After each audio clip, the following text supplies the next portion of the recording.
Hello, this is Dennis Furton, Superintendent of Spring Lake Public Schools, and I'm very pleased to have this opportunity to present information to you today about Bond 2013.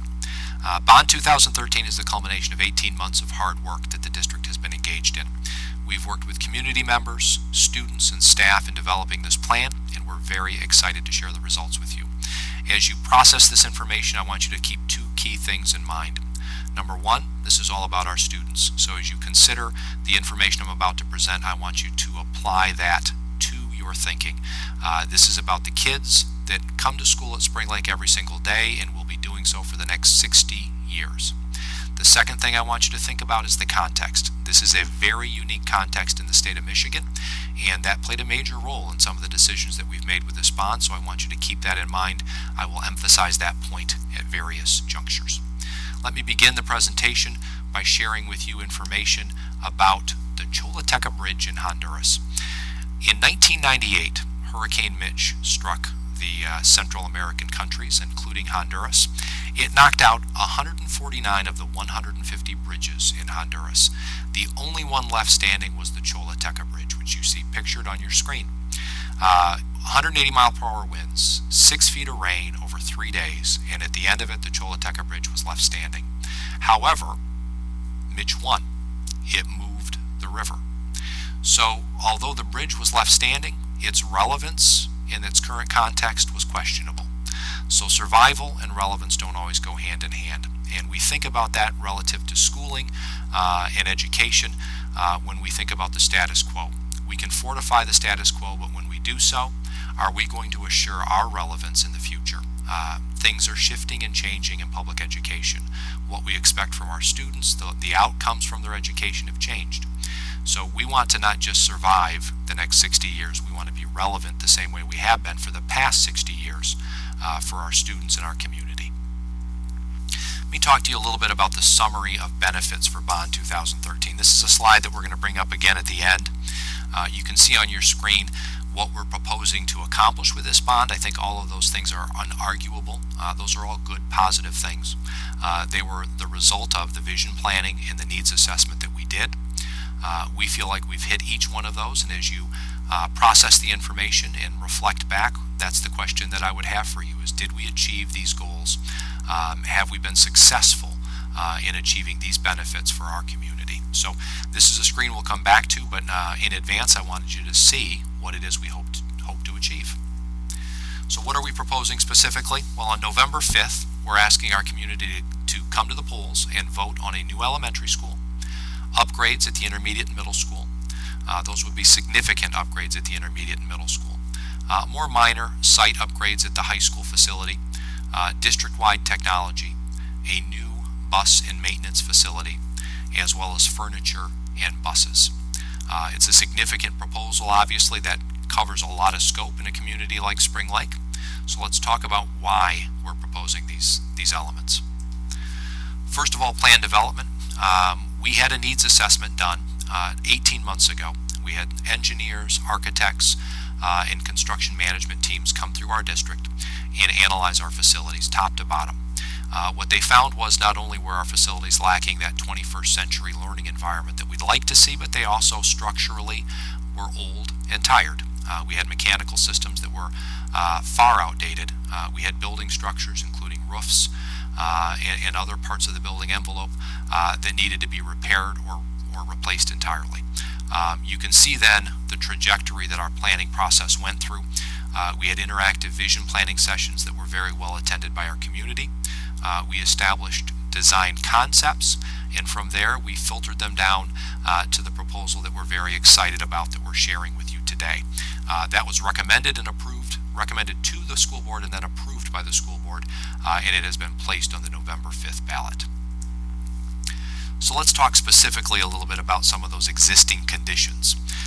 These pictures depict that green roof on Jeffers Elementary, as well as a portable in the bottom left. What I would want you to do again is pull that initial statement I made out. It's about the kids, so I want you to think about, is it right to educate kids in a portable? Is that the way that Spring Lake wants to educate its school children? Portables are small and cramped. They don't heat well. They're not efficient. It's like being on a separate island within your school building. Yet we have portables that we use for educational purposes at Holmes, at Jeffers, and at the intermediate and middle school. That's something that we will address with this new bond. When you look at the existing classroom spaces at Jeffers, you can just see the age and the size. In general, those classrooms are all much smaller than what we would propose in a new building. They vary in size up to 850 square feet, whereas the minimal size for a new classroom would be 950 square feet on up to a kindergarten classroom that would be 1,400 square feet. You can see that doorway in the upper right, which is not ADA accessible. Some of the existing conditions at Holmes, you can see those hot water heaters in the top right. Those are domestic hot water heaters that we use to heat the water at Holmes. They're not efficient and they're not effective. You can see some of the spider webbing that's taking place on the asphalt, really at Holmes, but throughout the district. You can see in the bottom right a room that we're using for educational purposes that was not intended for educational purposes. In all likelihood, that was a small office or a storage space when Holmes was constructed. Before Holmes, there was no IDEA, or the Individuals with Disability in Education Act. There was no ADA. There was no technology. Technology in the initial Holmes, when it opened, was a chalkboard and maybe some colored chalk.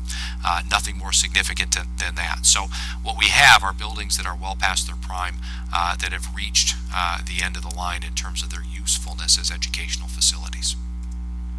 So what are some of the possibilities? Well, you see there the entryway at Holmes. It's not ADA accessible. It's not secure. There's no secure vestibule that visitors have to go to the front office and check in before they go anywhere else in the building.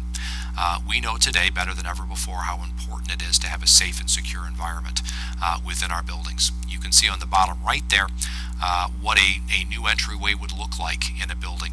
It has a clear glass partition that filters all visitors into the office. It's bright and it's opening. It's ADA accessible. Now you see a hallway at Jeffers Elementary, and that particular hallway is a little dark. It's a little bit cramped, and it really doesn't have any other use than having lockers and providing traffic flow. Contrast that to the hallway on the right, where you see students in a small group doing work together. They can do that because the hallway's been designed differently, and it's been designed for a different purpose. It's not just throwaway space within the building. We do small groups and small group instruction frequently at our elementaries, and a new elementary would be designed to allow for students and staff to interact in small groups outside of just that classroom setting. So we could gain better flexibility. Obviously, we can improve the environment inside with better lighting and better color.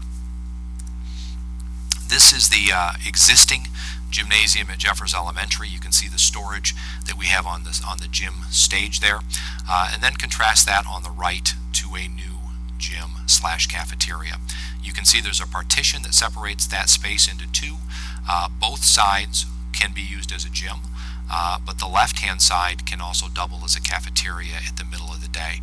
That provides greater flexibility. It provides a better environment and a cleaner environment for our students to eat. And it obviously is superior in terms of teaching phys ed to kids. When you look at these rooms, you see a music room on the left from Jeffers, which was not designed with any acoustical treatment. It has a carpeted floor as opposed to a hard floor. It's a small room which does not allow adequate space for movement, which is a big part of any music curriculum.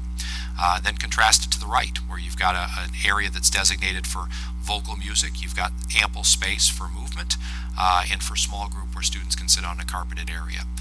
It's the difference between design on the one hand that was intended for music education, and then on the other hand that was just intended for general educational purposes. This depicts two rooms. One on the left is at Holmes Elementary. The one on the right is in a new building. You'll notice the difference in space and how that space is used. The classroom on the right is bigger. It has a pull-out space on the carpet for class meetings, but it also has an area behind that to the left for student desks or tables. It's got a sink, it's got better lighting, it's more friendly, more warm, and more welcoming. These rooms show the art classrooms, the possibilities and the realities. On the left, you have the reality. That's some clay work that could be done at Holmes Elementary on a carpeted floor, so we have to put down some boards on the floor so that we don't mess the carpet up too much, because that space was never intended for the purpose it's being used. Then on the right, you have a modern art room. It's got hard floors, it's got raised tabletops, it's got ample storage on counters around the room, it's got sinks, it's got everything that would promote quality art education for our kids because the room was designed for that purpose. Some of the existing conditions at the intermediate and middle school, again, you see those portables in the bottom left, and in the bottom right you see our green roof. Not by intent, but just by circumstance. In the bottom middle, you see two boilers, both 60 years of age. One's a hot water boiler, one's a steam boiler. Those boilers are original to the building. They're a significant reason we're moving in the direction that we are with this bond. They neither heat the building adequately, nor do they do it at a cost that is reasonable. They're inefficient and ineffective at the work that they do. Here you see a computer lab on the left that exists at the intermediate and middle school. Computer labs are becoming a bit of a dinosaur. We really need mobile technology devices that are in students' hands, or at least accessible to students throughout the day, so that they can access information and so that they can produce work using technology. So on that right-hand side, you see a modern media center. You see comfortable seating that's been designed with students in mind. You see students throughout the room that are working with technology. I think if that picture were expanded at Spring Lake, what you would also see is students reading books, engaging in small group discussion, and working collaboratively. The spaces we have right now don't promote that level of engagement or that type of teaching and learning. This is a typical classroom at the intermediate and middle school. Your old-fashioned type desk. The lighting is not very good. The space is not very flexible. And then on the right-hand side, you see a room that's slightly larger because it was designed with the modern educational environment in mind. The furniture is a little more flexible. There's better technology. There's better storage. The room has obviously been optimized for teaching and learning. Other possibilities exist around the lunch area. At Spring Lake Intermediate and Middle School, we would spend a significant amount of this bond on upgrading our kitchen area, and particularly the serving area. As it is now, there's a tremendous bottleneck with students trying to get in and out of the lunch line. They may want options in one line, but find themselves stranded in a long line waiting to get their food and not be able to get out to the other one. We'd like to provide healthy options and easy access for kids so that they can get in and out of the lunch line quickly, use their lunch period to socialize, so that eventually when they get outside they're not rushing to get through their lunch. So let's talk about where this all would happen. The elementary school site has been identified. The district has an option on 26 acres located at Leonard and 148th. We got that option for $200,000. So we have a very good purchase price on that property. Once the bond has been exercised, we will exercise that option. You'll notice the proximity that it has to Spring Lake High School and to Jeffers Elementary. We think this is an ideal site for our new elementary building. It provides access off Leonard as well as off 148th Street. Let me share a little bit with you about the conceptual layout. Now again, what I would first emphasize is that the design of this building is going to be accomplished with input from staff and community members. We literally have not designed Spring Lake Elementary. We're waiting for bond approval before we do that. But what you'll see is some possibilities. First of all, we're calling this Spring Lake Elementary School, and it's got an east wing and a west wing. East wing and west wing would both have K-4 classrooms. Each would be led by a principal and have its own faculty. However, we're really looking to integrate kids throughout the school day, at recess, at lunch, in specials, so that our kids know that they're part of one elementary building, though it may have an east and a west wing. You'll see separate parent drop-off and pickup areas. You'll see a bus loop in the back. You'll see in the center hub of that building a gym space, a dining space, as well as a collaboration center, which would be a media center. The classrooms in this building will be bigger than they are in our current elementary, particularly so at the kindergarten level, where some of our kindergarten classrooms are 850 square feet. The minimum size for a current or a newly built kindergarten classroom is 1,400 square feet, and that's what we'll achieve in this building.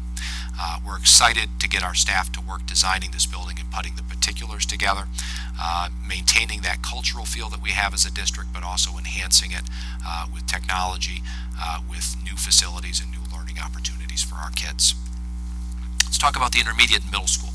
Every classroom in that building will be upgraded. It will be upgraded with new carpet, new ceilings, new windows, new lighting. The heat system heating system will be completely replaced in the building.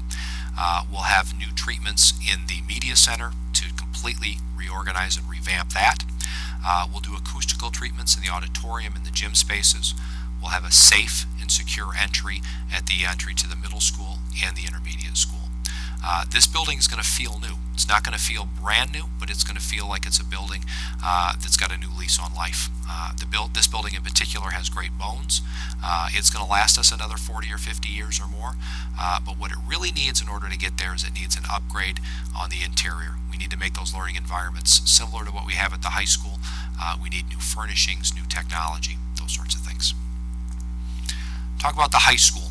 The high school building itself will receive an upgrade in terms of technology, but beyond that, it's not going to receive a lot of change inside the building. New furnishings, new technology, that's really the gist of what's going to happen at Spring Lake High School in terms of the building.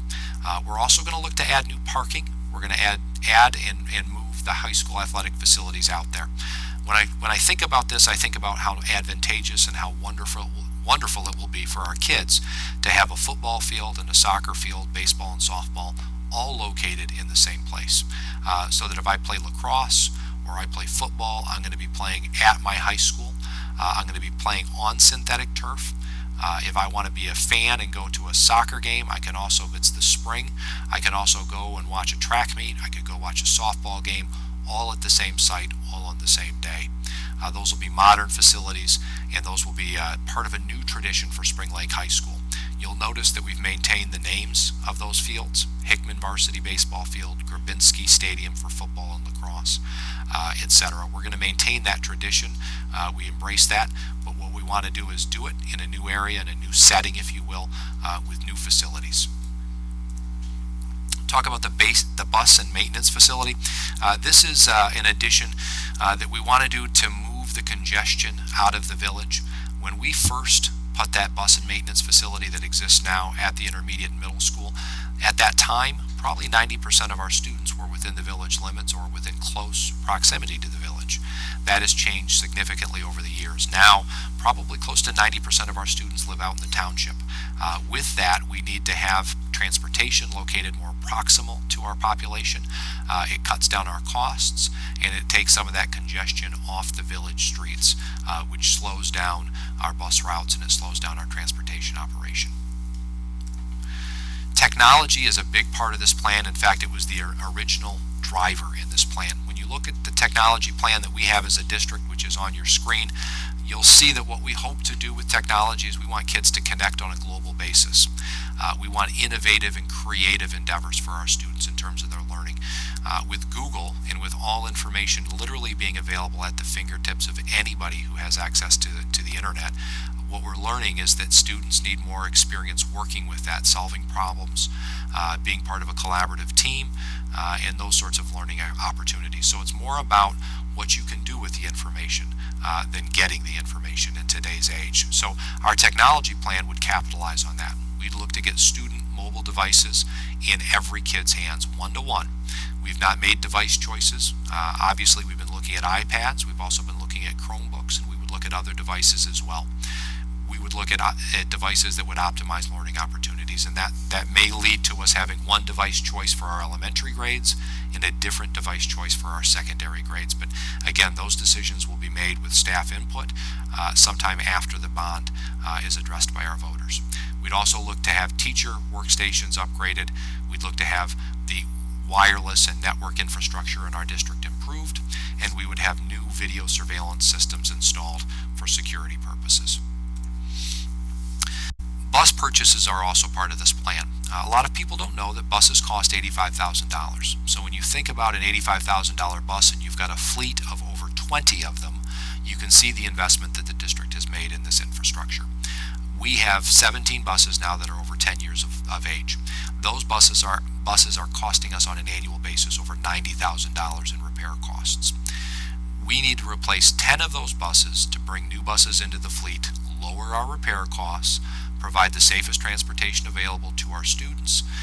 In order to do that, we would buy buses over a 5 to 7 year period of time, 1 or 2 buses per year, and replenish our bus fleet. This allows us to save those general fund dollars that we spend on curriculum and teaching, to save those dollars for curriculum and teaching and not invest them in buses. It's a big part of the plan, and it's a big part of our cost savings that we would get.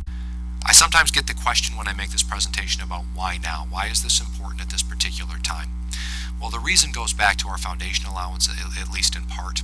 Our foundation allowance peaked in the years of 2008-9 through 2010-11. We were getting $7,350 per student during those years. Subsequent to that, we had our foundation allowance slashed by $470 per student. With that, we had to tighten our belt. So we had the same need to repair boilers, to maintain facilities, to do all those sorts of things, but we also had the same need in terms of educating kids. The district, as a result, has had to spend more fund balance and tighten its belt. Well, this particular initiative, this bond proposal, will allow us to save some operational dollars that we're spending today so that we can allocate those funds towards instructional purposes in the future. With a shrinking foundation allowance, it's true to say that we have less to spend on students than we did 5 or 6 years ago. That's a trajectory that if we continue, if the state doesn't invest more in educating its kids, we're going to have an increasing need to cut programs, to increase class sizes, and to allow our buildings, frankly, to go into disrepair. So we're at that nexus, if you will, of time when we really need to make some movement in terms of how we can fund facility improvement and repair. So why now? Well, we project minimally that we would have $175,000 in savings from these projects. Those savings come by way of heating costs being dropped, cleaning costs, and maintenance costs, as well as transportation. So newer facilities, newer buses, newer heating systems means less spent on operations. That means more available to allocate to classrooms. That means maintaining class sizes or even lowering class sizes. That means funneling our dollars toward our most important area, which is teaching and learning. That's never been more important than it is today. So one other point, or one other part of the why now scenario, is the school bond loan fund. And if we can do this now, at this time when we have access to the school bond loan fund, we will have the opportunity to get these buildings, to get these upgrades now, and to only see taxes increase by 0.569 mils. The same projects without the school bond loan fund, as you see on the screen, would cost 4.97 mils. That's in addition to the current debt millage that we're levying on the community. So why is the school bond loan fund so magical? It allows us to borrow in the earlier years and then pay back those loans in the later years, and in the process keep the millage rate flat and constant. That's very important to any millage proposal, but it's certainly, when you look at the scope of the projects we're proposing, it sort of allows the district to focus on what it is that we have in terms of needs and to get those needs done now.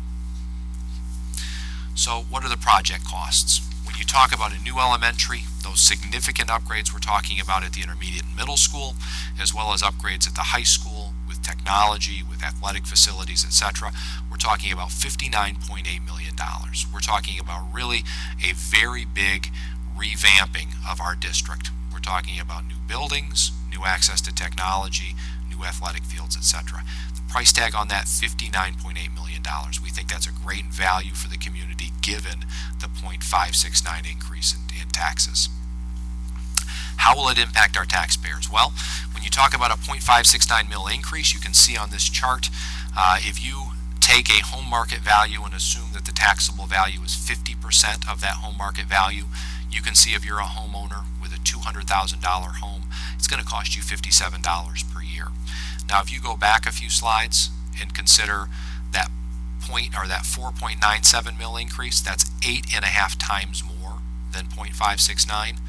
So you take that $57 per year for a $200,000 homeowner and say, well, if we did these projects and did not have the school bond loan fund, it would cost 8.5 times more to the taxpayer.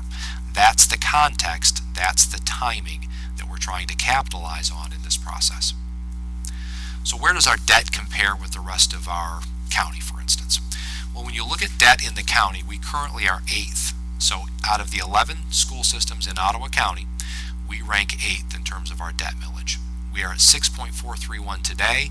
With a 0.569 increase, we'd be at 7 mills, still in 8th place. So you look at other counties, other communities rather, within our county, and you'll see that Spring Lake does not rank high in terms of the amount of debt millage, and in fact we rank relatively low, and this is going to keep us in that lower trajectory within the county. So important dates to remember. First of all, final day to register to vote is Monday, October 7th, so if you've not registered yet and you're seeing this before the 7th of October, please do. Final day to vote absentee is the 4th of November, and election day is on November 5th. You'll see on that slide information about where you can go to get information for all of those, registration and absentee voting, etc. Now, this is not the only information, obviously, that's out there. We have a significant amount of information at springlakeschools.org. I would encourage you to go to the website to access that information. We have an FAQ there that has a substantial amount of information that the time limits on this presentation wouldn't allow me to get into detail with. We also have a presentation schedule, so you can see me speak in person and ask questions. I know you're going to have those. But you could also call or email me at the school if you had questions and wanted those answered yourself. We want our community to be informed and educated about this bond proposal. We obviously don't want to leave any stone unturned, so please go to the website, please access the presentations, and please email or call me if I can be of assistance. So I'm going to go back to the summary of benefits. If you look at these, I brought these up at the beginning, I'm going to bring them up here again at the end. We believe that we very successfully met these expectations as benefits of this bond. We believe that our plan is comprehensive, that it's forward-thinking, and that it's going to provide the future, the type of future that our learners need to be prepared for the next century, if you will. So we hope that this information in this presentation has been helpful, and we hope that you'll have a chance sometime soon to hear one of the presentations and to ask those questions that you may have so that you can be informed as you go to the polls on November 5th. Thank you.